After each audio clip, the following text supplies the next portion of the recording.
All right, so get this. We're talking AI, but not just ANY AI. No. We're diving deep into the insights of two of the most advanced AI models on the planet. It's like getting a sneak peek into the future. Straight from the source. Straight from the source. And it's a little eerie, to be honest. It is unsettling. Okay, so we asked OpenAI's ChatGPT R1 representing the U.S. Right. and the up-and-cover DeepSeek R1 from China to analyze the very AI race they're a part of.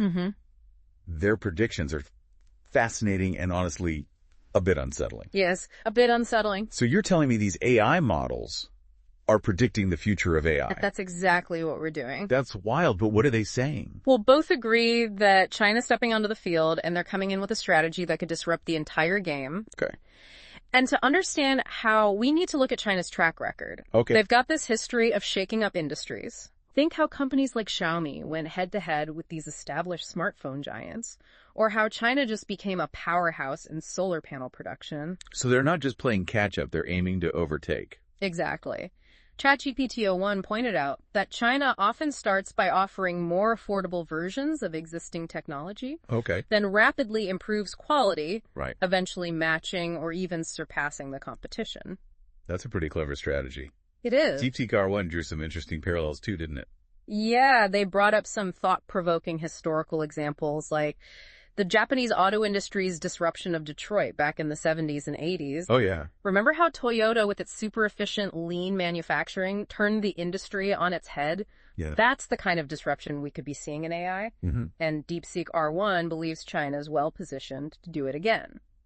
So how are they planning to pull this off? What's the secret weapon? Both AIs point to one major factor: open source. Okay. Think of it like a recipe anyone can access and tweak. ChatGPT R1 suggested that by making powerful AI models available to everyone, China could accelerate global AI adoption and create a massive community of developers all collaborating and innovating at lightning speed. So instead of keeping their AI advancements secret, they're sharing them with the world. Yeah. Why would they do that? DeepSeek R1 sees this as a strategic move to undermine the U.S.'s attempts to monetize AI.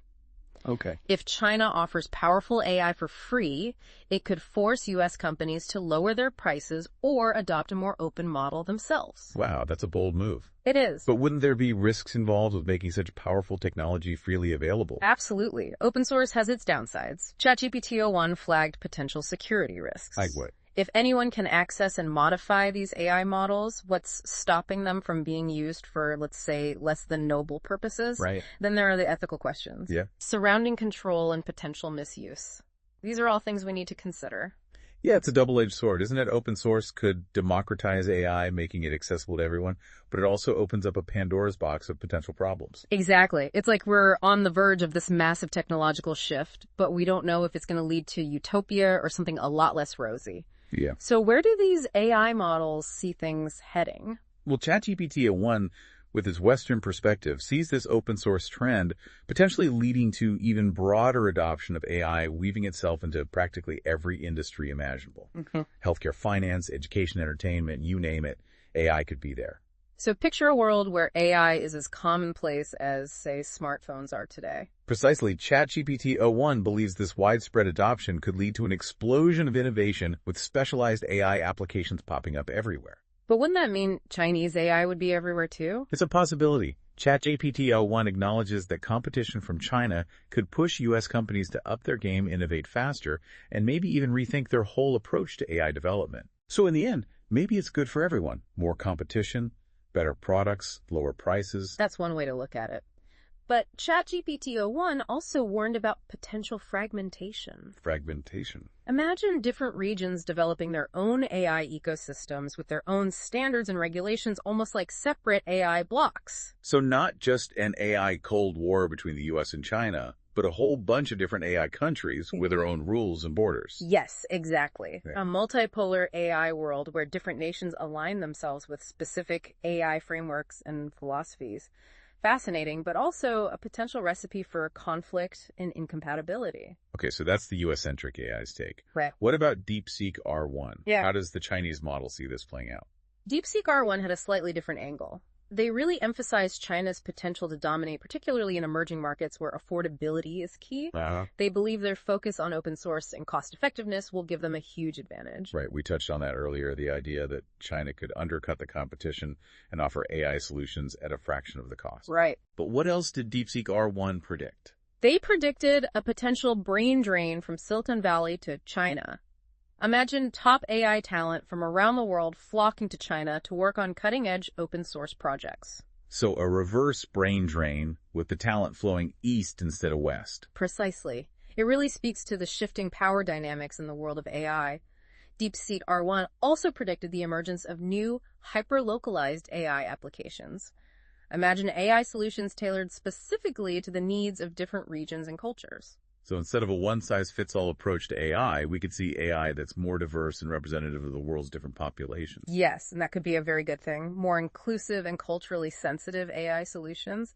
But as with any technological advancement, there are also potential downsides. Right, and DeepSeek R1 also talked about this potential great decoupling, the global AI ecosystem splitting into these rival factions. Yes, and they went even further, suggesting that this decoupling could go beyond technology and spill over into geopolitics. Imagine AI becoming a central battleground in the US-China rivalry, influencing everything from trade deals to military alliances. That's a pretty chilling thought. Yeah. So we have these two contrasting yet equally compelling visions of the future. Right. One, emphasizing broader adoption, rapid innovation, and maybe a more decentralized AI landscape. The other, pointing towards China's rise as an AI superpower, the potential for a great decoupling, and the risk of AI becoming a weapon in a new kind of global conflict. It's a complex landscape, and there are no easy answers. The future of AI is still being written, and it's going to be influenced by countless factors: technological breakthroughs, economic forces, political decisions, and even ethical considerations. So with all this in mind, where does this leave us? What are the key takeaways for our listener? Yeah, it feels like we're standing at the edge of the unknown. The future of AI is unfolding before our eyes, and it's both exhilarating and a little terrifying. I agree. There's a real sense of urgency to these conversations about AI. We need to move beyond the hype and the fear-mongering and really grapple with the complexities of what we're facing. Yeah, it's easy to get swept up in all the predictions, the talk of utopian or dystopian futures.